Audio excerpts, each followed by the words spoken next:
This is Trend Chat.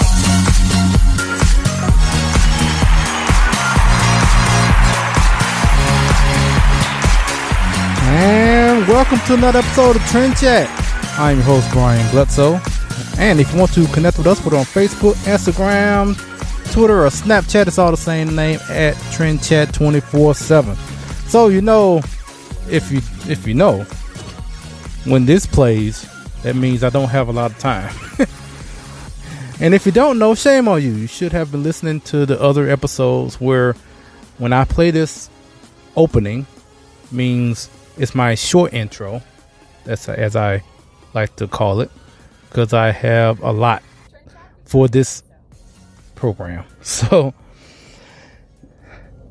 we don't want to waste too much time. First off, we are in Dallas, actually. And also, believe it or not, right now you're hearing from inside my car because I have just finished watching Dark Phoenix at the theater. And it's an okay movie. I enjoyed it, but I definitely can understand the criticism. I mean, it is rated very low on Rotten Tomatoes. It's at like 20% or 30 something.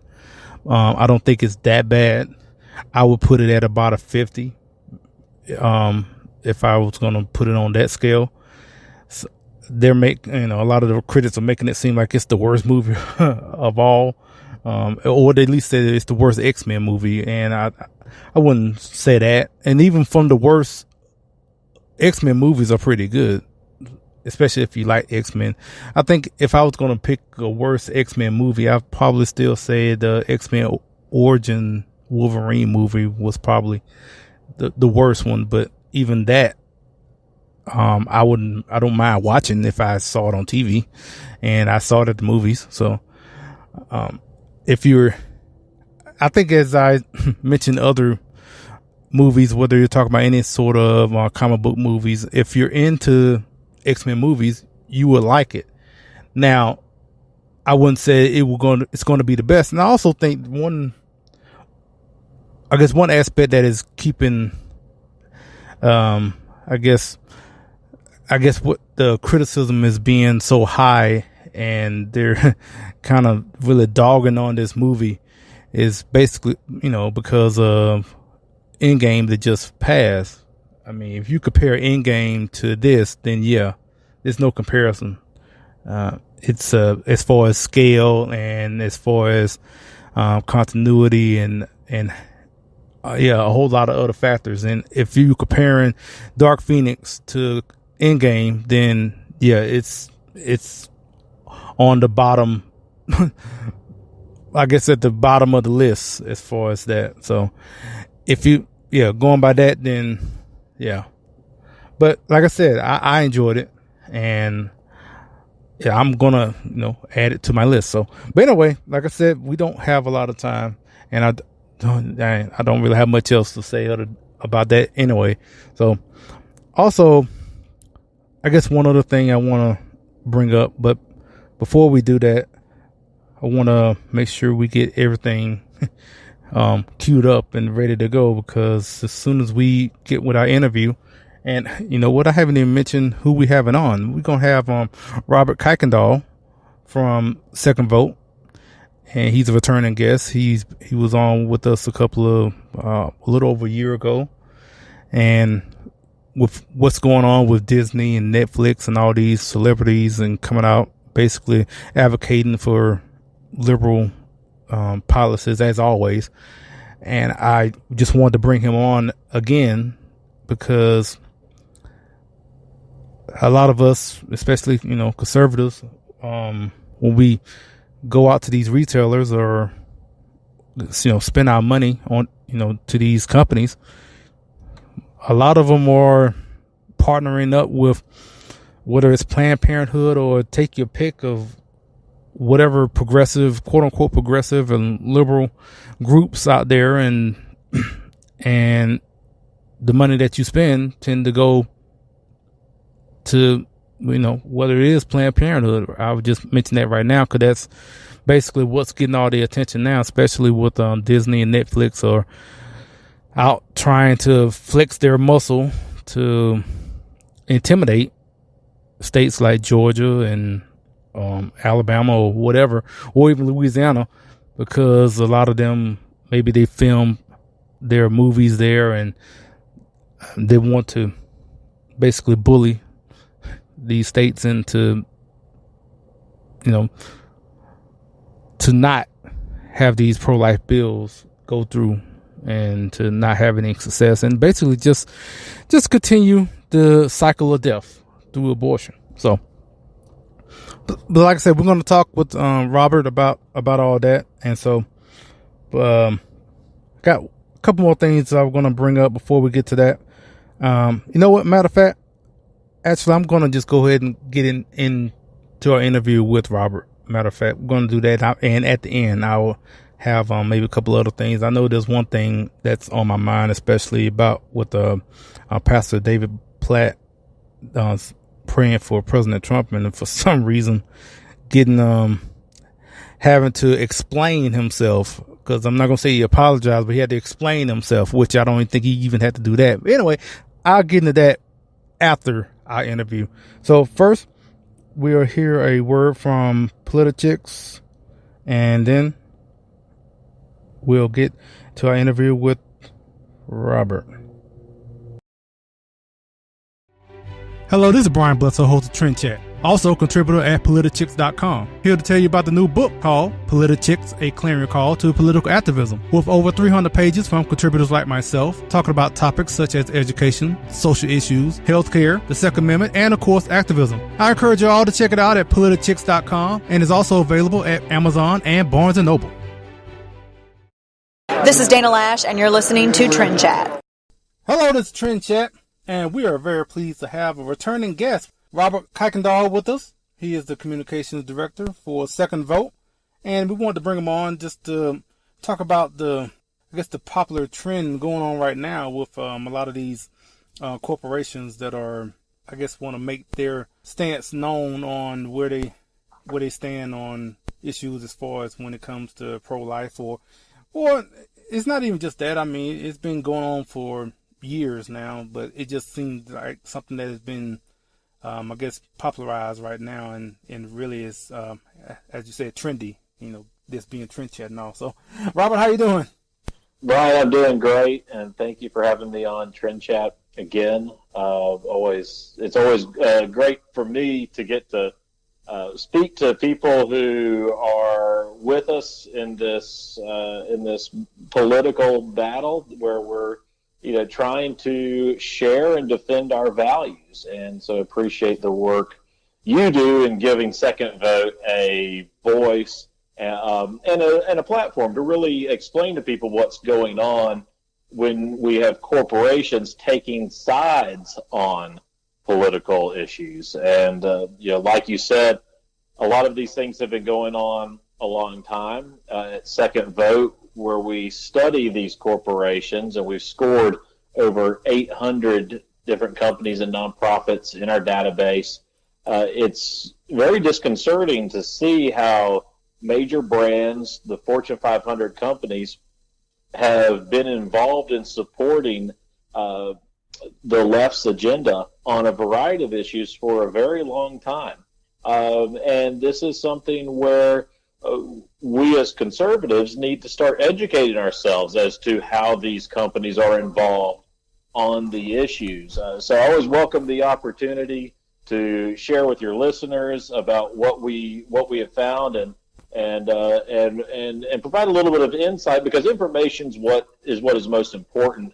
You're not going to be able to hold a company accountable for taking sides on the issues unless you actually have the information first. Well, for the people who maybe are not as familiar, it's been a couple of episodes since we had you on. I guess kind of refresh people's, memory on everything Second Vote does. Yeah. So Second Vote was founded in 2012.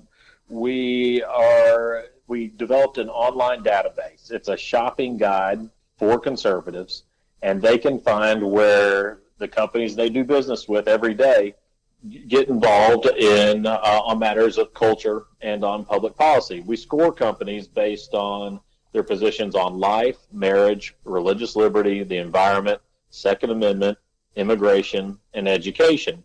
And we look at when a company has charitable gifts or they have sponsorships of organizations or when they engage in public advocacy, we find out if those charities they're supporting are actually engaged in political activism. For example, when a company gives to Planned Parenthood, they're not only supporting Planned Parenthood's abortion business, but they are also supporting Planned Parenthood's ability to advocate for abortion and to advocate for policies that protect abortion.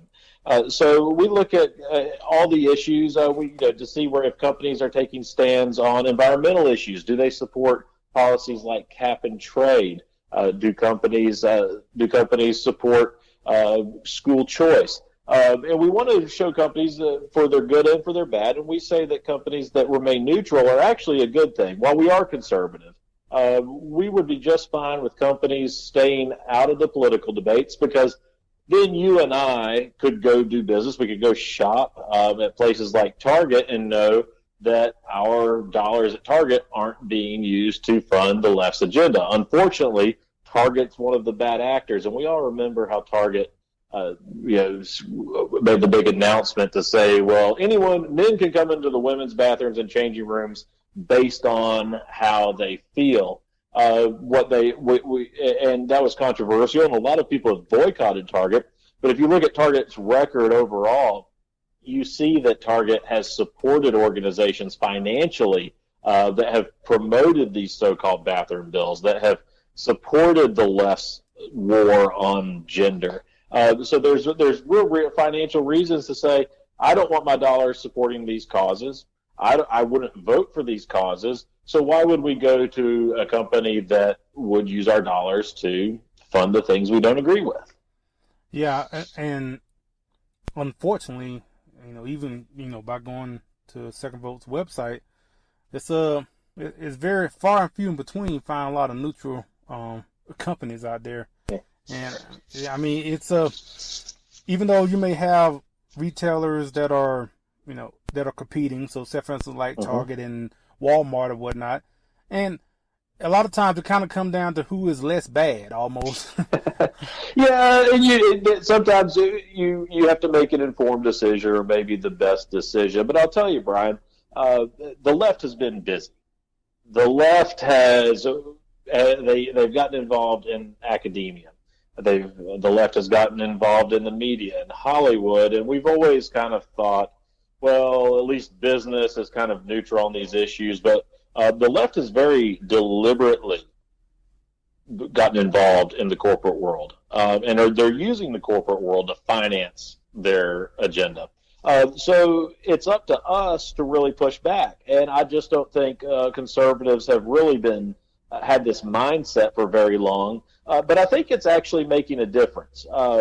Just a few weeks ago, the head of ESPN said that the company had some real problems because people believed ESPN was supporting the left's talking points, that their reporters were biased and they were unchecked, and people just wanted the reporters on SportsCenter to cover sports and not add their political slant. But the head of ESPN said, we've actually learned our lesson, and there's a big article in the Los Angeles Times just a couple weeks ago that showed ESPN has felt the pressure, and they've made some changes. In fact, their viewer numbers are up in the end of 2018, first quarter of 2019. Advertising revenues are up 6%, and their subscriptions are back up. ESPN has showed that just going back to neutral is going to bring their viewers back. And their president has been very clear about saying we're going to be neutral when it comes to the content we're providing. Yeah, it's funny to hear that come from ESPN, but yet, one of the main reasons we want to bring you on right now is because the parent company has came out as far as Disney being the parent company, has come out and saying that they're going to, I guess, rethink or just outright boycott the state of Georgia from having any more production there because of the recent pro-life bills that they passed. Yeah, and that's why I wanted to bring up the ESPN to really segue us into what we're going to talk about with Disney, because you look at all these companies, and when you have these conglomerates of these parent companies, a lot of them fall under the umbrella. So if we look at ESPN, we see a company that has actually kind of maybe learned its lesson to say we need to de-escalate the political rhetoric. But then you have the CEO of Disney, the parent company, coming out and saying, well, we're going to pull out of Georgia. We're not going to do any more projects in Georgia because Georgia believes, of all things, in protecting babies' lives. I know a lot of people have been paying attention to what's going on in Georgia, but the background is Georgia passed a bill, they call it a heartbeat bill, to basically say that abortions can't be performed after a doctor can detect a baby's heartbeat. And it's one of the most powerful pro-life laws that has been passed in the United States. And Georgia made the decision to protect life, and that's a great thing. But what you see here is companies, especially companies based in Hollywood, are coming in to pressure Georgia to back down. And this is driven by liberal activists, driven by Hollywood elites, because this is all tied to the film industry. As a little bit of background, Georgia has provided incentives, pro-business incentives, to get the film industry to come to Georgia to make movies, to make TV shows. So that's where a lot of the growth in the film industry has come from. But Hollywood thinks it can leverage its values on the state of Georgia. And you see this personified when Disney CEO Bob Iger comes out and says, well, we're going to find it very difficult to continue our filming in Georgia. It's basically blackmail. They're trying to use their corporate weight to get Georgia to pull back on its decision to protect lives.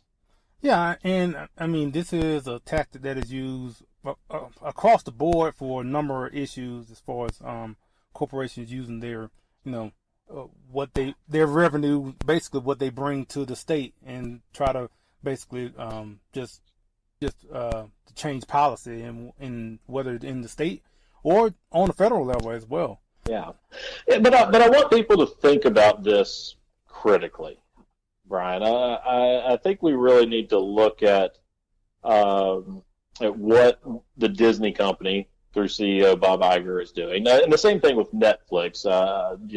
Netflix company films a lot of their shows in Georgia. They've basically said the same thing, that they won't be doing their work there in Georgia anymore if this bill is implemented. And we know that there's probably some legal hurdles that the measure is going to face. But if we look at what Bob Iger, Disney CEO, is saying, to me it seems like he's spending too much time in Fantasyland. That's part of the Disney parks. And I even said, his position here is kind of goofy. But that's what Hollywood does. Hollywood deals in fiction. They don't deal in the real life. And the fantasy that Hollywood and the left is trying to promote is that a baby's not a baby. You and I can observe a fully formed child. We can observe what they call a fetus, and we can say that is a unique human being with all the rights bestowed on it as a human by God. So the liberals want us to believe this fantasy that a baby's not a baby until it's magically born one day, and then it becomes a person. But we can observe this, and science shows us that life does begin at conception. So I say that the Disney types, the Netflix types, the Hollywood types, they basically live in fantasy land, and they believe fairy tales. But think about this for a second. Where is one of Disney? What's another state that Disney has a lot of presence and a lot of business, other than Georgia and other than California. I would say Florida. It's Florida, right? Yeah. Okay, so Florida is right there next to Georgia, and Florida has a pretty conservative governor. What if Florida passes a heartbeat bill? Are they going to move Disney World from Florida just because Florida decides to protect babies? No. We know that's preposterous. Yeah. Iger is bluffing. He might not be bluffing. He may be bluffing, but the logic here is preposterous. To say, well, we're just going to go out here and boycott states based on these laws. You can tell it's political posturing, and they are trying to bully Georgia. But that gets to the second part of the second point I wanted to make. Disney regularly films around the world in countries that have more restrictive abortion laws than most states in the United States. They are, the new Aladdin movie. It was shot in the country of Jordan, where women who have abortions face up to 3 years in prison. Georgia's law does not condemn women who have abortions, but in the country of Jordan, they will face prison. So it's very hypocritical to what Bob Iger is doing, because he's trying to score political points. And when you really think about this in terms of logic, you can see that it's completely political, and he's basically virtue signaling on behalf of Hollywood and trying to bully the state of Georgia. Well, I mean, if they didn't have hypocrisy, they wouldn't have anything at all. So that's not surprising at all. No, sadly, it's not surprising.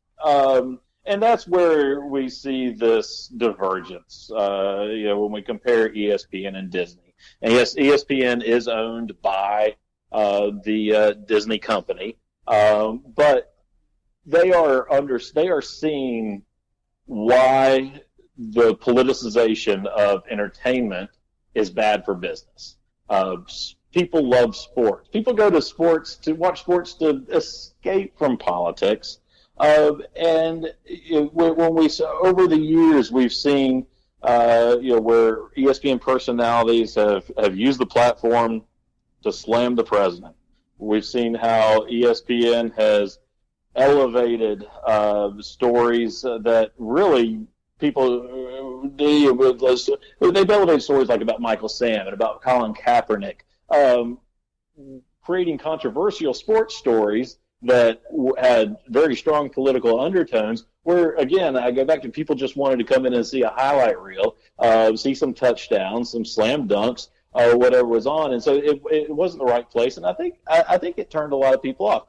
Fortunately, ESPN has seen that was not the right move, is making the decision to, again, I say depoliticize is probably the best way to describe it.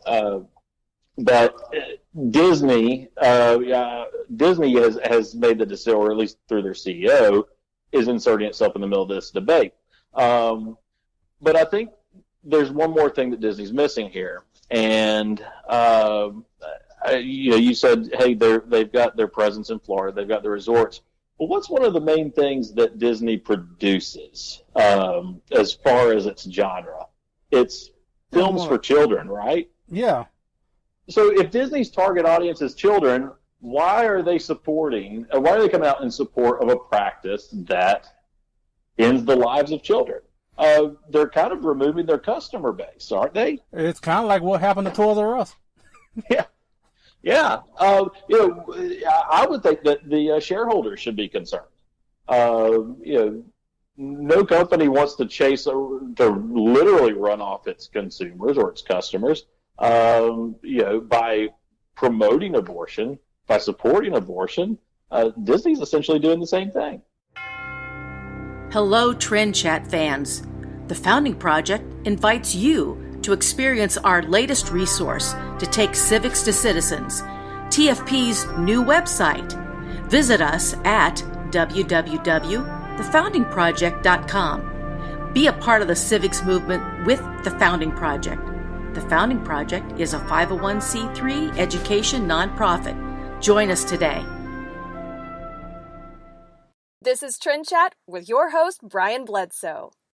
Yeah, just like I mentioned before, I remember on Toys R Us, they had some sort of relationship with Planned Parenthood, and now where are they now? Well, Toys R Us is out of business. There you go. Yeah. Yeah. So, and people have choices these days too. That's what we have to start remembering. It wasn't very long ago. The only entertainment options you had was through a handful of channels that were broadcast, through a few stores. But gosh, with the internet, you have access to everything around the world. You have access to all sorts of entertainment options as well. You don't have to go through the traditional cable. You don't have to go through the traditional movie distributors. You can get movies distributed right to your laptop, right to your cell phone. So I think companies are going to have to start becoming more aware. It looks like ESPN's new leadership, I might add. That's another thing to note. The new president at ESPN is the one that's been making these decisions. So I think companies are going to have to become more aware of how their customers how their customers feel about their political statements. And having a resource like Second Vote, is definitely helpful for people like myself, or conservatives that want to at least have an idea as far as what these companies are spending their money on and where they're what they actually are supporting.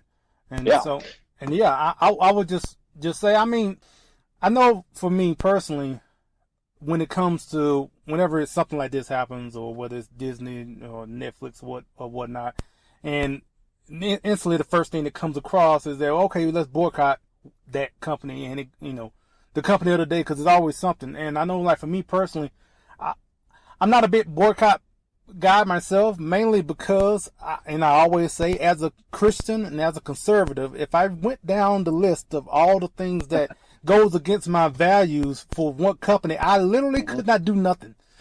Yeah. I couldn't do anything, because all of them are doing something. But it kind of goes back to what I mentioned before. It just kind of like, I would use Second Vote to, I guess, go to a company that is less bad, because I can find something in all of them.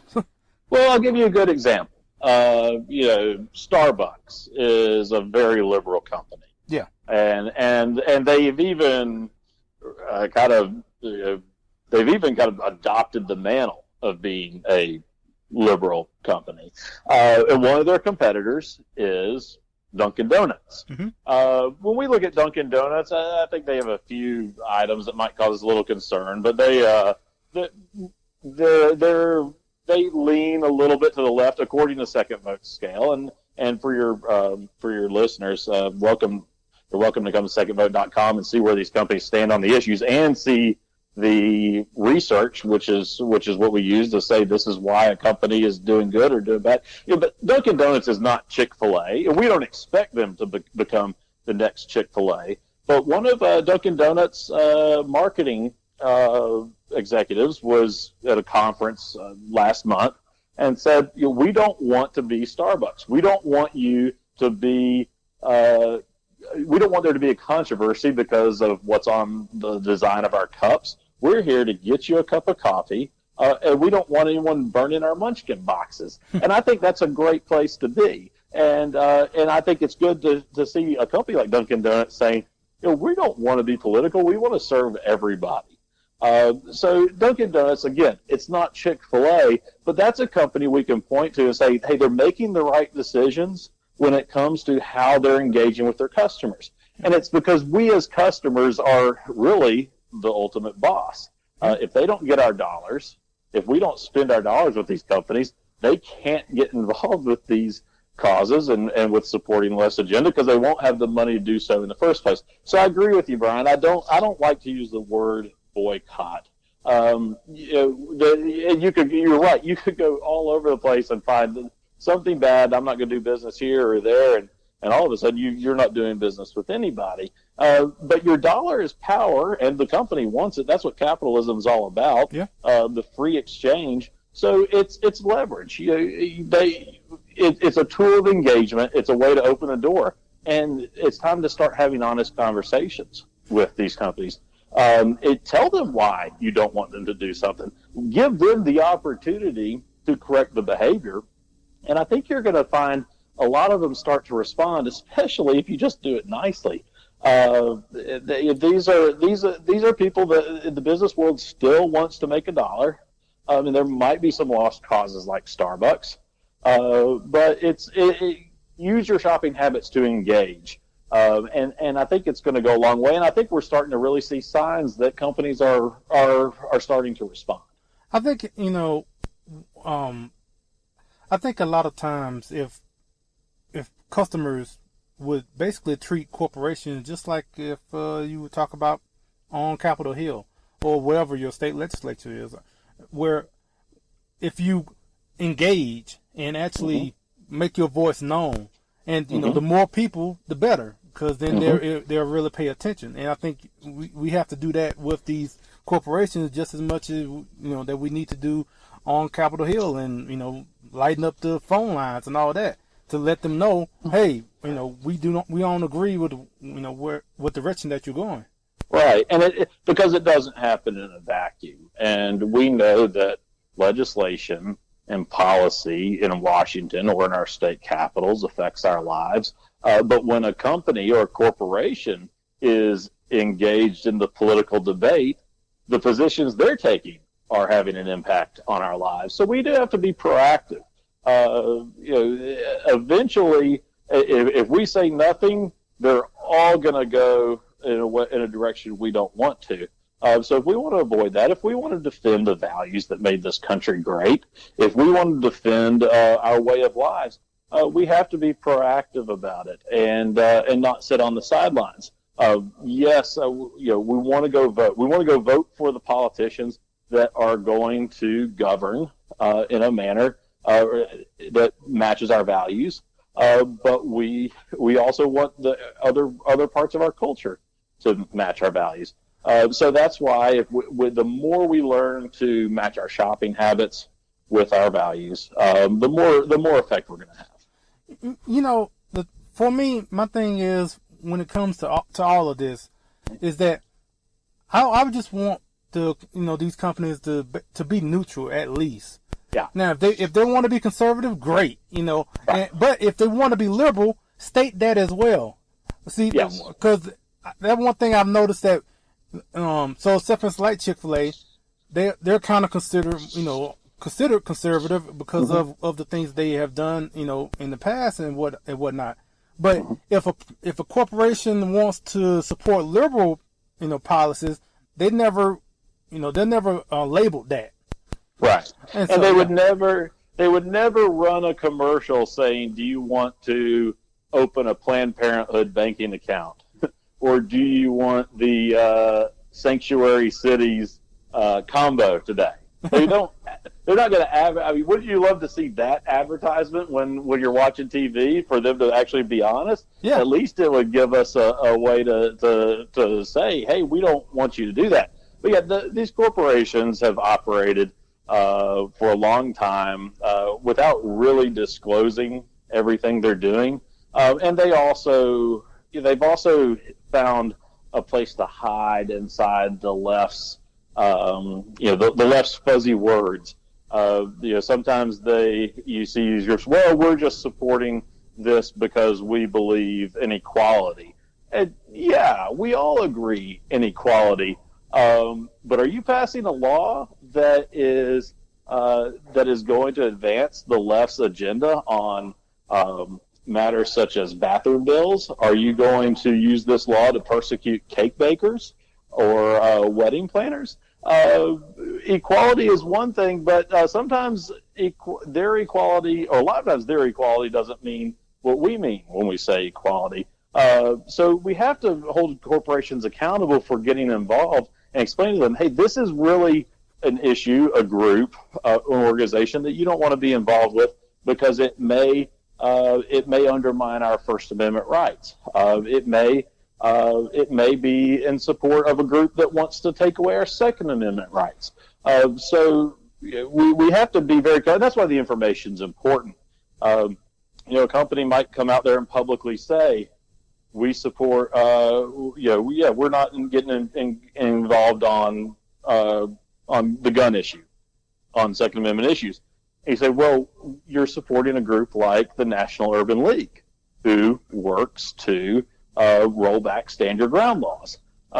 So you have to be very careful about what they're actually saying. You have to be and have your research, and that's why Second Vote exists, to have the resources. We aggregate everything from various sources, and we show you. And this is why we believe a company leans to the left or leans to the right. And you can look at the information in our database and make the decision for yourself and say, yeah, that is something that concerns me. Yeah, and if people want to know more about Second Vote, where would they go, and what's new with Second Vote, and what all y'all have going on? They go to secondvote.com, and I'll tell you what they should do.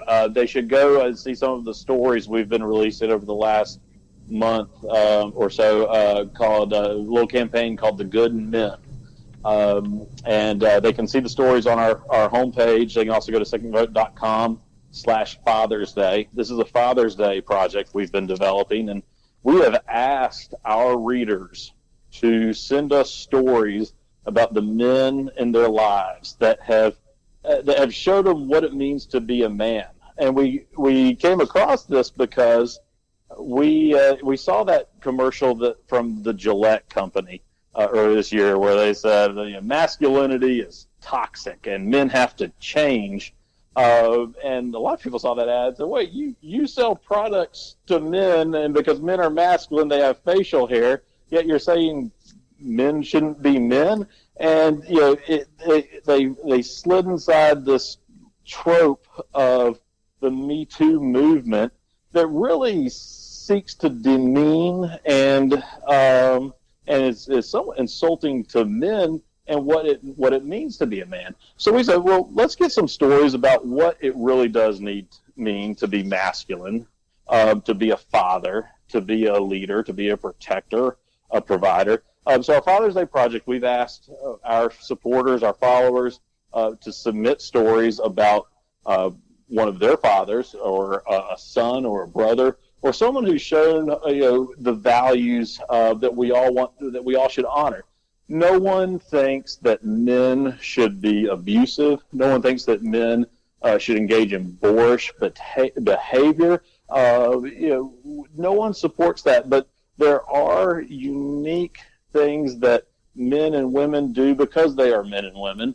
And we want to show what the good is in men. So this is our Father's Day project. We're still collecting stories. They can go through our website and see several of them posted. And we're going to keep posting these stories through Father's Day. And on Father's Day, we're going to select one of these and give a gift of a Father's Day watch from the Eggard Watch Company. We found this Eggard Watch Company because they actually made a response to Gillette's ad. Yeah, I remember. You price it. It's great, and it shows. It says what does it mean to be a man? It says men are likely to be killed in combat.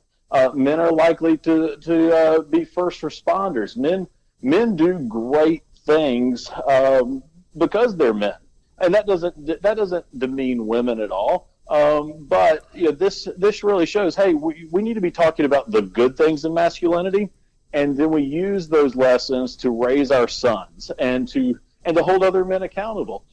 So we want to provide a bunch of good lessons, a bunch of good examples, and I think your listeners will find some really neat stories. So invite them to become a Second Vote and participate in the good in men is what we're calling it, because I think it's a really special project. All right. Well, any social media? Yeah, we're on Facebook and Twitter, and at Second Vote, Facebook.com/Second Vote, Twitter.com/Second Vote. That's 2NDVOTE.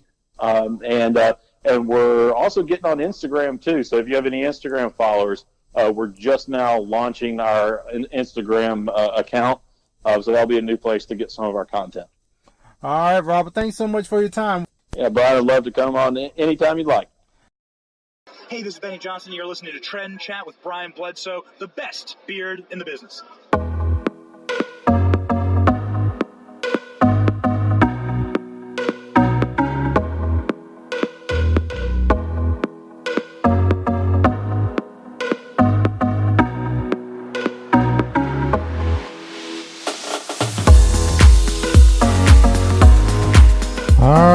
thanks to Robert for joining us again.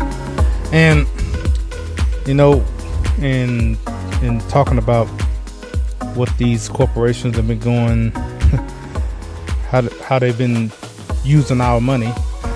And I just can't stress enough as far as using resources like Second Vote to see where your money is being spent. So I really appreciate Robert coming on. And yeah, again, yeah, check them out, secondvote.com. So now, one thing I've wanted to bring up is over the weekend, Pastor David Platt had the honor or the privilege, I guess, to pray for the president.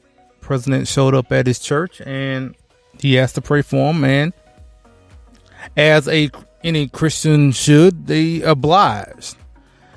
But for some reason, he had to, I guess, put out a explanation or to clarify why he did what he did.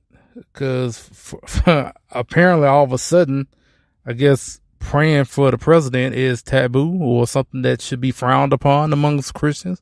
I don't know where this came from all of a sudden. I thought we were supposed to pray for everyone.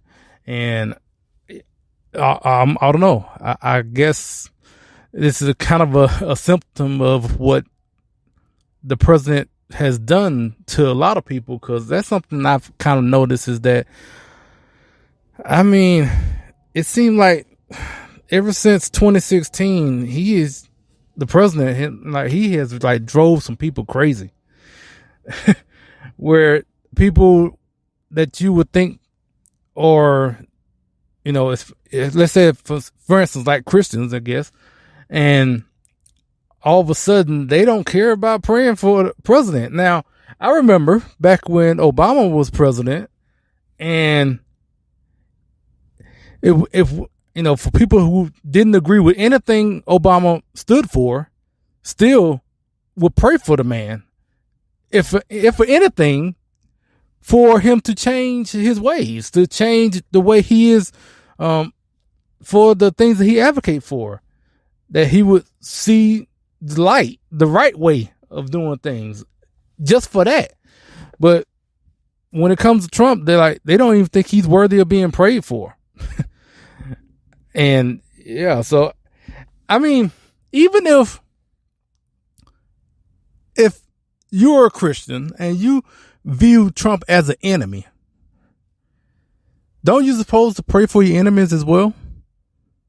So I still don't see where you don't pray for the president. Now, I'm pretty sure a lot of the Christians who hate Trump, I guess you could say, I would say hate Trump, because the people, if you're at the point where you don't want to pray for a man, yeah, you're hating the man, and that's a sin. So, but hey, I don't know. Now, me saying that, I'm pretty sure when they think of praying for the president, especially if they think Trump is the devil, they're thinking of what they call an imprecatory prayer, and something like Psalms 109 or something. They think about praying that sort of prayer. So, and the reason I mentioned that, because I know that one pretty well, because that's actually tattooed on my arm. But so they're thinking about, I guess maybe their whole beef is that they wish David Platt would have prayed that type of prayer to him, because that's how they see Trump.